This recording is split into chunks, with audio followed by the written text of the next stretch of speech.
Welcome back to KMM Tech. We're in an unusual spot today. We're at my front door. We're going to do a smart home tour today, so stick around. All right, so I figured the best spot to start will be the front door. We have a couple things going on here. First off, we've got our Ring doorbell. This is the Ring Doorbell Pro. And then above us, we have, which just turned on, a GE Link bulb. We'll talk about this more in the setup videos. Got a plane flying by. I hope you can still hear me. But there is no native integration with the Hubitat to Ring. So I'm actually triggering this light up here through an IFTTT script. So the light is a little bit delayed, but the light does come on when there is motion at the front door. So we'll probably have some guests help us out in just a couple seconds as we walk in through the door. We've got quite a full house today. Only two are greeting us. So we've got Grace right there. Grace is a foster greyhound of mine who will be leaving hopefully on Sunday. And this is Lewis. Lewis is my little collie shepherd mix. We've got another greyhound over there. And we've got another dog hanging around, probably on the couch. So let's continue with the tour. So right behind the door, I've got an August smart lock, which I have turned off the auto lock feature, just so I didn't lock myself out as I was filming outside. So this is a first generation August smart, so this is the second generation August smart lock. I've got the first generation in the other room. So this is the August smart lock, second generation, or is it the first? I don't remember. No, this is the first generation, sorry.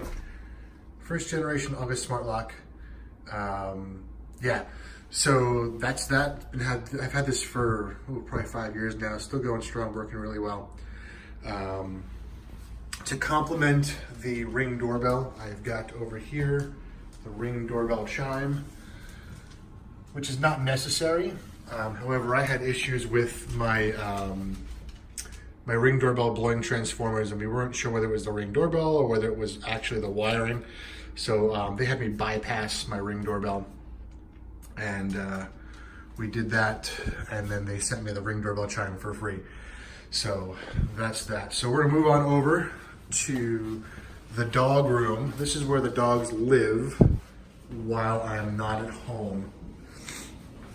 So I've got 4 dog crates here, 3 crates for my dogs, and then 1 for the foster dogs that are here. Not too much smart home tech in here. I do have over here on the wall, this is a GE smart switch. Which controls the light above, and then turn it off, and you can see as it's in the off state, there's a little blue light, which is a really cool feature because as you're approaching the light switch at night and you can't find it, you can look for the little blue light, and the little blue light will show you where the switch is.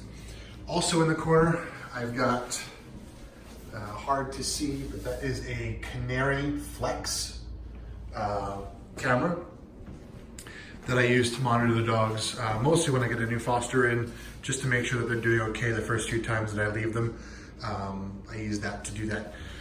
Also in the corner over here is a Nido Bot Vac. This vacuums the house every night for me and keeps the dog hair up, because when you have as many dogs as I have, it's nice to keep the house vacuumed every night, and I don't have time to do it every day. This is the guest room. I keep the guest room closed because my little friend Grace likes to go in here and stare out the window all day long, and I can't watch her. This room is kind of an in-progress, work-in-progress kind of a thing, so it's kind of a catch-all at the moment. It's very similar to the other room where all we have is a GE smart switch, and again, it's got that blue light. And that's all that's in this room. I've got my printer and scanner over here that work wirelessly throughout the house, but they'll probably move at some point. All right, then we'll move over into the bathroom. You'll see that the bathroom, the light is off. As you walk into the bathroom, the light will pop on. There is a motion sensor up here in the top corner. This is a dome motion sensor. And there's a spider web up here, which we'll get out of the way. So that's a dome motion sensor. And then again, over here, we've got our GE smart switch. Pretty simple. Over here in the hallway, we've got 2 Cree connected bulbs in this light fixture. Those are smart bulbs. And there's Sky. Yesterday was Sky's birthday. Say hello, Sky. Hello. Another pre-connected bulb in the hallway as well. And then over here is our Nest Learning Thermostat. The Nest Learning Thermostat is a first generation Nest Learning Thermostat. It is not being used currently as a learning thermostat. It is being used basically as a way for me to control temperature using my Hubitat. I do not use the schedule in it. I do not use any of the smart features. It is just a way for my Hubitat to control my heat. My Hubitat basically controls everything. So we'll move into the master bedroom. Another dog crate for when the foster sleeps at night. I don't know if you noticed, but the light was off when I entered because there is a motion sensor up here. The same dome motion sensor. In this room, I do not have any smart switches. They're all bulbs, smart bulbs. There are 2 connected bulbs and a Philips Hue bulb. You'll see that the Philips Hue bulb is red at the moment. I keep the Philips Hue bulb red so when I'm in here at night, at nighttime it's a red color so it doesn't hurt my eyes at night. Then we'll move over to the bathroom. Bathroom light was off. Again, there's a motion sensor in here, up in the corner, but Grace walked in and triggered it. And it's just a simple GE smart switch, which I can turn off. And that's that. All of these motion sensors are set so that you can configure the time before they shut off again, but mine are set to 5 minutes. And then I have an Amazon Echo. This is a first generation Amazon Echo that I use for voice control inside of the bedroom. Over here, this is a Samsung 42-inch television. It's no real smart features about it. But behind it, what we've got is, first off, a Logitech Harmony hub, which is kind of hard to see. And there is a Philips Hue light strip that goes around the exterior of the television. So that is that. So we'll make our way back out. Come on, Grace, come on out. Good girl. Okay. And then we'll make our way over to the living room. There's the other greyhound that was hiding before. That's Gemma. Say hi, Gemma. Oh, there she is. LG television, and it's the same setup that I had in the other room. There is a Philips Hue light strip, an Apple TV behind it as well. And I think the Harmony hub is on the other side. Let's see if we can get a shot. Yep, there it is. Hard to see, but there's the Harmony hub. Over in the corner, there's a lamp. This is just a cheap lamp from Target. It's got 2 connected bulbs in it that are, again, controlled by voice or by the Hubitat. And that's that. Then we'll make our way into the dining room. This fixture right here has a Philips Hue bulb in it. You'll see that there's a little bit of green tape on here. What I do is for Halloween, I take all my Philips Hue bulbs and I move them outside. And I have scary sound effects and do Halloween sounds and lightning flashes and the colors change and the kids like it. So as they come trick-or-treating, I do that. And I label the bulbs so I know which ones go where when I'm done. But this is a Philips Hue bulb that I keep there. At the sliding door, there is a motion sensor up here in the top corner here. And that actually controls this light right here. Sure, the light, there it is. That's a GE light bulb. I just don't want the dogs to go out because it'll take me forever to get back inside. And the way I have that set up is that when that door opens at night after sunset, that light goes on automatically. Then when the door closes, that light goes off. And that's all controlled with that motion sensor and that connected bulb outside. Then we have the kitchen. The kitchen is kind of a nightmare to work with. So let's see if I can get a shot of all of them. Yeah, so if you look, I've got 5 bulbs here in the kitchen. And of course they're on 2 separate circuits. So these 4 bulbs are controlled by 1 switch. And then that bulb right there is controlled by a separate switch.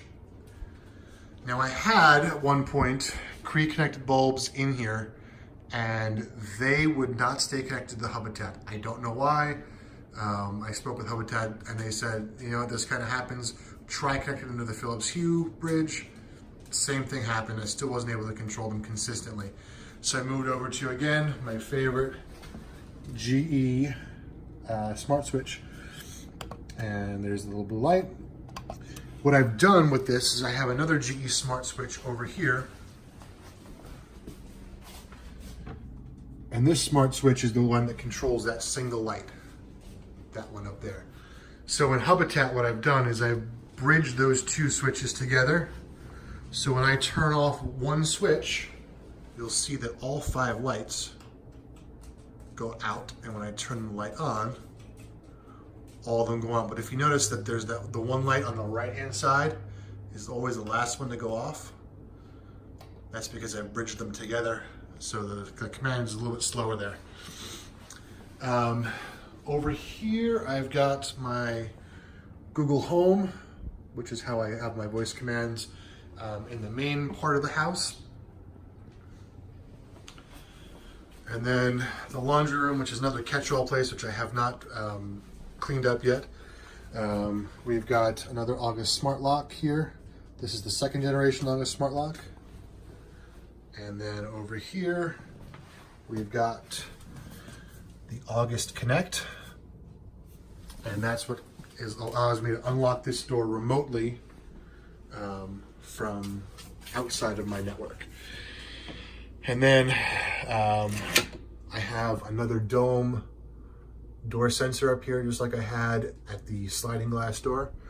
And that actually will trigger, let's see if I can get a good shot of this. Lights are off, lights pop on. These 2 lights are GE Link bulbs, and they are triggered by this sensor up here. When that sensor opens up, they fire on. So we'll make our way down to the basement. Basement doesn't have a lot going on. The basement was just recently finished. And we're not gonna let the dogs go down because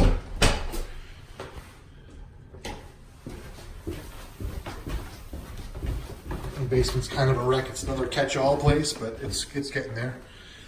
So you'll see that I still haven't finished putting everything in yet, but this is just another GE smart switch. This is a little bit different. This is a dimmer switch. And these are, these bulbs here are Amazon dimmable bulbs. I hate them, they're gonna change. I have some Philips Hue bulbs that are gonna go in their place. And then because that switch over there is a 3-way switch, this is the GE add-on switch. So I can control the lights from either place. This is a Sharp Roku TV. No smart features here. I don't even have a Harmony hub here. I just use the television with the remote control. And then down here, I've got a little heater because it's a little bit cold. And behind the heater is one of the old SmartThings outlets. I've actually got 2 of them. One of them there, and one of them down over there. Okay, one of them controls the heater. The other one controls my monitors for my computer setup. So that's about it. We'll head back upstairs. We'll close out the video, I guess. So stay tuned. We'll be doing another video that I'll be showing you a day in the life of a smart home. So you can kind of see what it's like to live with all of this technology and, you know, how it works, what it's like.